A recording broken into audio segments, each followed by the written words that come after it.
di Kota Kediri itu bagusnya untuk partai yang ada di parlemen, dia selain memasang saksi untuk partai politik, saksi dari calon pun juga memantau. Pada saat di TPS pun sebelum hari H, kemudian hari H, kita semua bergerak, Mas. Oh, luar Iya. biasa. Jadi tanpa istilahnya tidak tidur, ya.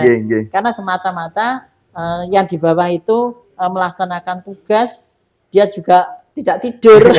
Kita juga harus ikut mengawasi juga ya. Berempati lah, suara, ya, betul. itu. Dari segmen untuk pemilih pemula, kita bekerja sama dengan Dinas Pendidikan, ya, itu langsung ke sekolahan mana-mana titik-titiknya, ya. Kemudian dengan disabilitas juga, kemudian kelompok perempuan, kan di Kota Kediri banyak pengajian-pengajian. Ringnya pemilih ini rata-rata dia sudah cerdas terkait dengan pemilih itu, dia akan memilih siapa. Berbeda lagi pada saat nanti datang ke TPS, kemudian diadang, itu berbeda lagi itu usahanya.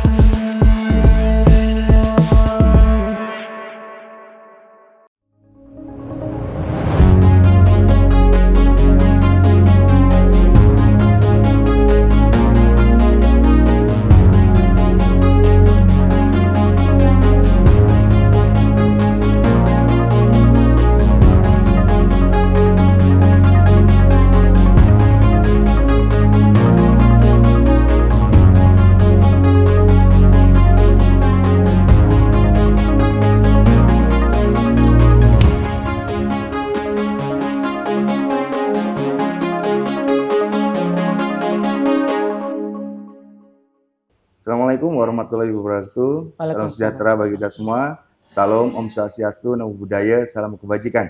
Jumpa lagi bersama saya, Randy Niko Ramanda, jurnalis harian Surya dan Tribun Jatim Network di program Mata Lokal Memilih.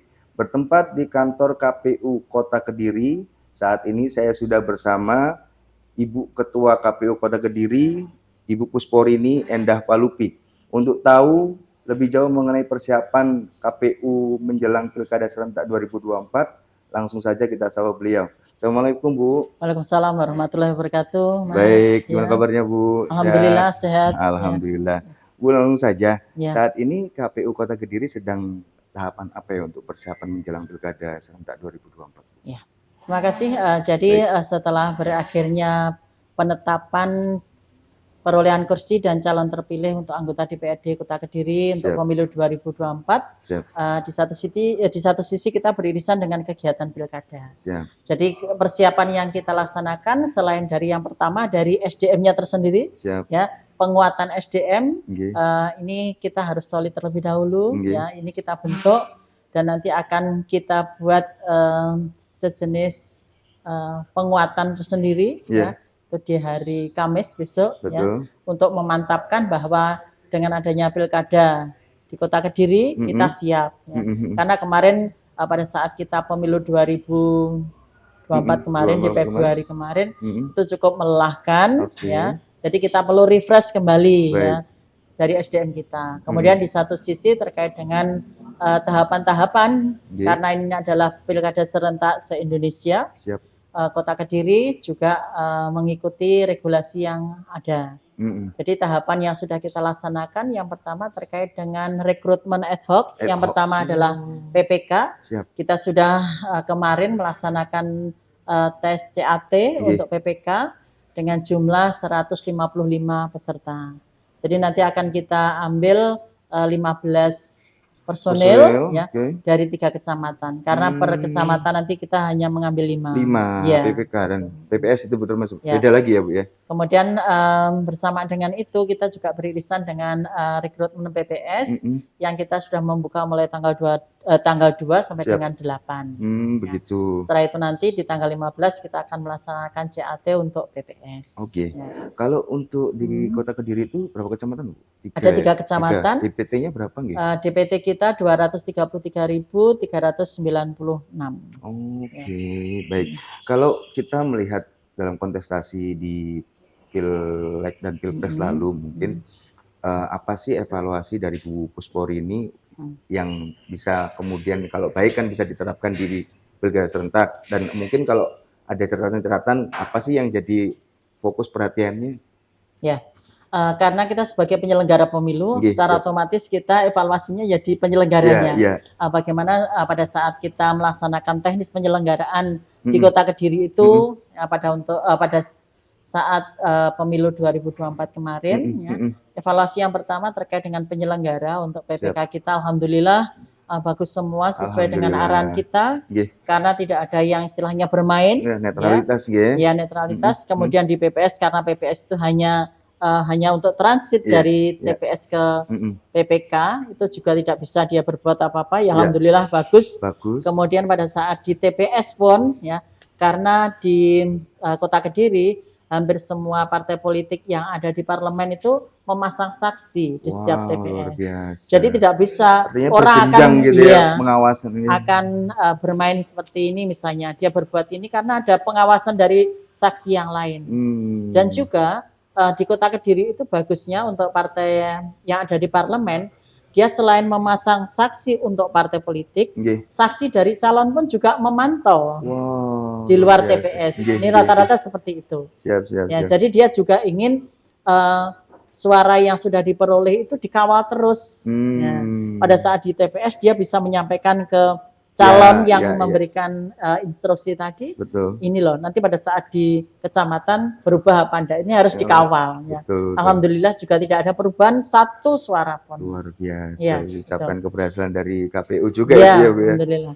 Jadi memang karena kita selalu memonitor secara berkala, baik dari PPK kemudian PPS. Pada saat di TPS pun sebelum hari H, kemudian hari H, kita semua bergerak, Mas. Luar biasa. Jadi tanpa istilahnya tidak tidur, karena semata-mata yang di bawah itu melaksanakan tugas, dia juga tidak tidur. Kita juga harus mengawasi juga berempati lah. Betul. Kalau kita berbicara mengenai ke pendaftaran ya Bu. Pendaftaran ad hoc atau pendaftaran calon? Oh gitu ya. Baik, biasanya kan yang muncul terjadi adalah persyaratan, mereka gugur di persyaratan-persyaratan yang agak sering ribet biasanya. Nah mungkin kalau dalam case ditemukan ada ijazah palsu, trik apa yang akan dilakukan oleh KPU? Apakah konfirmasi ke pihak terkait atau kayak seperti apa? Baik. Itu kalau terkait evaluasi yang pileg kemarin pencalonan pencalonan untuk calon legislatif untuk di Kota Kediri, alhamdulillah tidak ada case sama sekali. Alhamdulillah. Mengapa demikian? Pada saat kita bersosialisasi kepada partai politik, kita juga menyampaikan tolong disampaikan kepada calon. Nah, karena memang di pemilu-pemilu sebelumnya itu kadang-kadang calon tidak paham aturan yang digunakan oleh KPU itu seperti apa. Karena kurangnya sosialisasi dari partai sendiri ke calonnya. Nah, pada saat 2024 kemarin kita komunikasinya intens. Jadi pada saat misalnya dia sebelum mengupload dikonsultasikan dulu. Kita kadang ada help desk konsultasi. Oke, ini kurang ini seperti itu. Jadi sebelum waktu berakhir untuk pendaftaran sudah clear semua. Dan bahkan kita bekerja sama dengan seperti pengadilan. Karena pakai e-terang itu kita lebih aktif dulu supaya calon-calon ini nanti tidak sampai terlambat. Ada pendampingan gitu dari pihak KPU untuk kemudian rumah sakit juga semuanya. Jadi yang berhubungan dengan instansi di mana syarat calon itu harus dipenuhi, kita selalu kawal. Baik. Kalau kita melihat histori dari sejarah pelaksanaan pesta demokrasi di Kota Kediri, itu kan selalu ada kemunculan independen. Calon perseorangan lah Bu. Kalau di Kota Kediri berapa sih Bu syaratnya untuk Kalau melihat rekodnya di Pilkada 2008 kemarin, kita itu sampai 8 pasangan calon, 4 independen, 4 dari partai. Kemudian 2013 kita ada 3 yang independen, kemudian yang 4 dari partai. Kalau yang 2018 kemarin hanya partai, yang independen nggak ada. Berarti dimungkinkan nggak untuk pilkada besok ini Nah, kemudian muncul? karena untuk pengajuan syarat calon itu Nggih. kita sudah mengumumkan tanggal 5 kemarin, Nggih, siap. 5 Mei ini Nggih. sampai dengan tanggal 8. Mm-mm. Kemudian tanggal 8 sampai 12 12. besok mulai pengajuan syarat calon. Oh, Sampai sekarang belum ada yang masih berjalan gitu ya. konsultasi. Ya. Belum ada, cuma kemarin ada sebenarnya juga menyampaikan pengen maju untuk pasangan calon independen, tapi akhirnya dia mundur. Oke. Mungkin juga tidak apa istilahnya orang sudah tidak asing lagi dengan Pak Subhani. Oh, beliau ya yang konsultasi. Oh, gini. Hampir baru sekali ke sini. Berapa Bu syaratnya suara yang harus dipenuhi untuk perseorangan? Kalau untuk Kota Kediri untuk Pilkada tahun 2024 sebanyak 23.397 syarat dukungan. Oh, lumayan. Kalau dilihat dari jumlah pemilih kita 10%-nya kecil sebenarnya. Kecil, ya.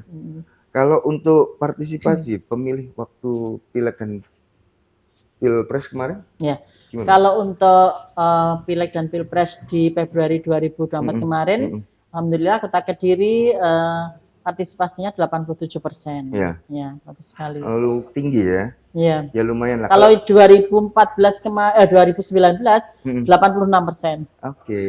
Hanya naik 1%. 1% ya. Ya, sebenarnya kita juga pengen lebih tinggi lagi. Ya. Kalau untuk kita melihat ya, kontestasi pilkada, biasanya kan ada perbedaan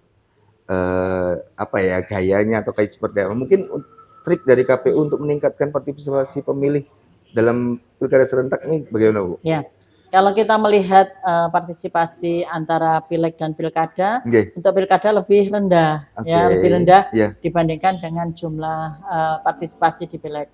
Kalau partisipasi pileg kan kita juga ada pondok yang bukan warga Kota Kediri. Tetapi di satu sisi kalau memang secara data reguler, data pemilih kita reguler, ya 78 itu sudah bagus. Sudah bagus ya. 78%. Tapi ada upaya dari KPU untuk meningkatkan itu mungkin kerjasama dengan organisasi-organisasi sekolah-sekolah atau untuk pemilih yang muda-muda ini ada rencana seperti itu? Sebenarnya kita terkait dengan sosialisasi sudah masif di semua segmen itu kita masuki ya.